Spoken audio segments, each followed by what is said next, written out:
humans. She has 6 arms in which with one of them she holds a sickle, and with another she holds the beheaded head of a human being. She's clearly described as the goddess of the bloodthirsty goddess of destruction. And people there in Calcutta call her their main god. They are fearfully worshiping a vengeful, angry, bloodthirsty god.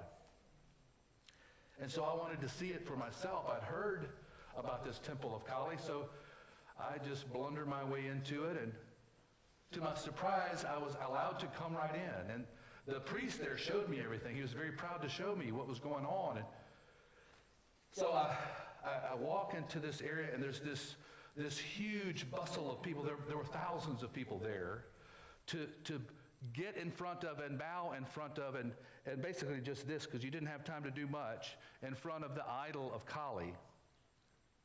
But there was another line, and there were people that were lined up in queue, and there they were coming to a place where there were 2 bamboo poles that were formed in the form of a cross, but an X actually.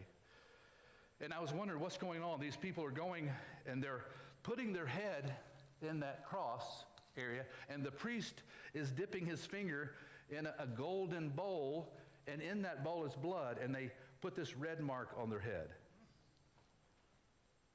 And you'll see that in Hindus, that often it's not blood, it's just red ochre, it's a powder that they put there. But it's clearly symbolic of blood. The intention is to show the blood is covering me. And so I'm watching as this is happening, and they ran out of blood. So they bring a goat, and they put its head between that cross, and the knife that they used was a very big knife, and they just, with one swoop, whop. And then they held the goat there until its heart pumped all of its blood into that golden bowl. And then they dragged the goat off. I didn't know what they were going to do with the goat.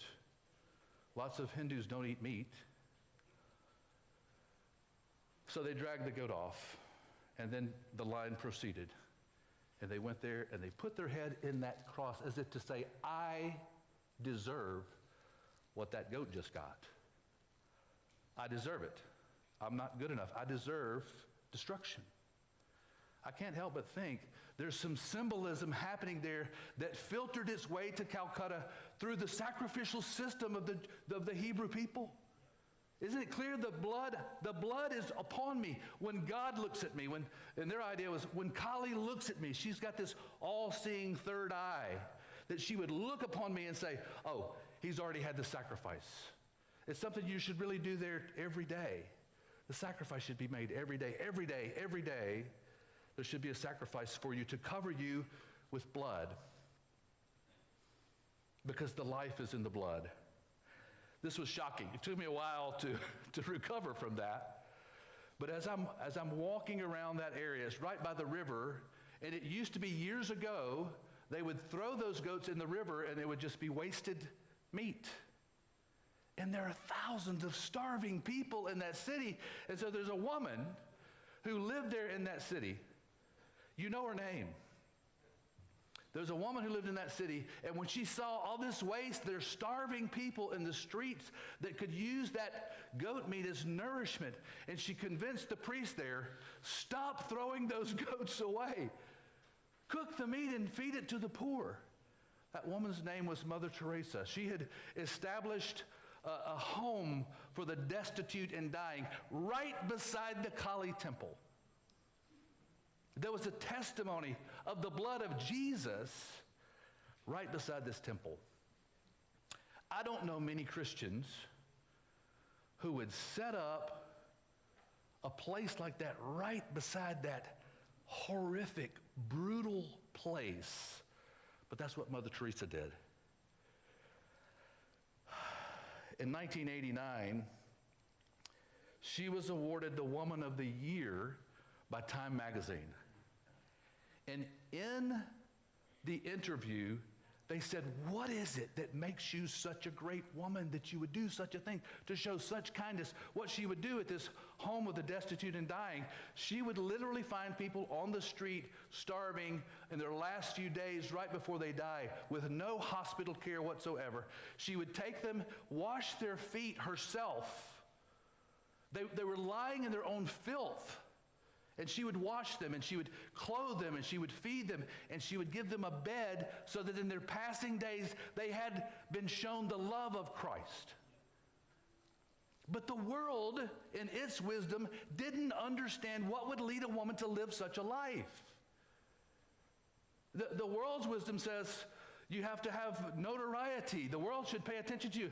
This woman, instead of saying, yeah, I'm a pretty good chick, she didn't say that. She didn't say, look at me, look at how noble and praiseworthy I am. When they asked her, why would you do such a thing? She said, I'm only just like a little bitty pencil in the hand of God that has been writing a love letter to the world. The pencil is really meaningless. He can pick up any pencil that he wants to use. I'm just a pencil. It's his love letter. Wow. How does someone get that kind of humility? You know, they've made Mother Teresa into a saint. How could you deny her sainthood? But I think if you were to ask her, do I get special notoriety? Should I get special notoriety? I think she would still say, I'm just a pencil. I think the only way Mother Teresa could have lived the life the way she did was because she spent time in the presence of the Lord. And then after spending time in the presence of the Lord, she went and did what he taught. She was building a foundation on the rock of Jesus Christ. She didn't just hear his words. She didn't just meditate on them. She didn't just cloister herself away from people. She got down in the dirt, literally, with the people that needed the love of Christ. She demonstrated the love of Christ in such a dramatic way that it transformed Calcutta. Calcutta, the city that worships Kali, is also a city that now venerates Mother Teresa. I've walked into little souvenir shops there, and as curious as I am, I want to know what's going on. And I went into a shop that was run by a Bangladeshi or a Bengali Muslim, and he has all these idols. He's selling Hindu idols, and in amongst those idols is an idol of Jesus and of Mother Teresa. And I said, brother, you're a Muslim. How dare you be selling idols? He said, well, they're idol worshipers anyway. They're going to keep on worshiping idols. But they had made Mother Teresa into a god. India, the Hindu faith is a religion that is constantly making new gods. They say there's 330 million Hindu gods. That means for the billion Indians, that's like 3 people for each god. Anyway, how does Jesus stand out in a world of 330 million gods? How does the true message of Jesus Christ stand out in a city where there are 1,000 other churches? How is Christ distinguished from those who may or may not be preaching the true message of the good news of the gospel of Jesus Christ?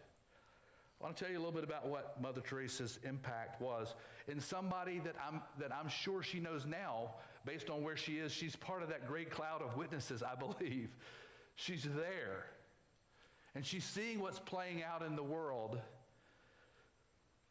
They're witnesses. They're watching us as we live our life out, as the story of the good news of Jesus Christ advances throughout the earth until his plan is completed. Those who are there with him right now are watching.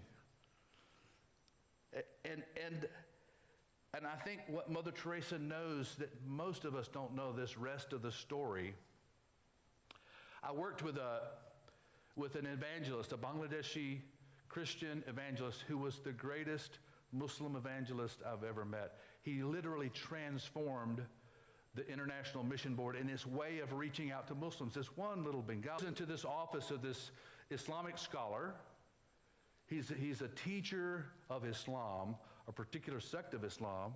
And in that sect of Islam, they believe that in order to show your love for God, you have to show love for your fellow man. That is not normally what's taught in Islam. But this is kind of a kinder, gentler, more peaceful version of Islam. And this man said, I believe we can't see God, but we can see other people. We should show our love to other people. And by doing so, we show our love for God. So Shamir goes and talks to this guy, and he explains to him that's his belief.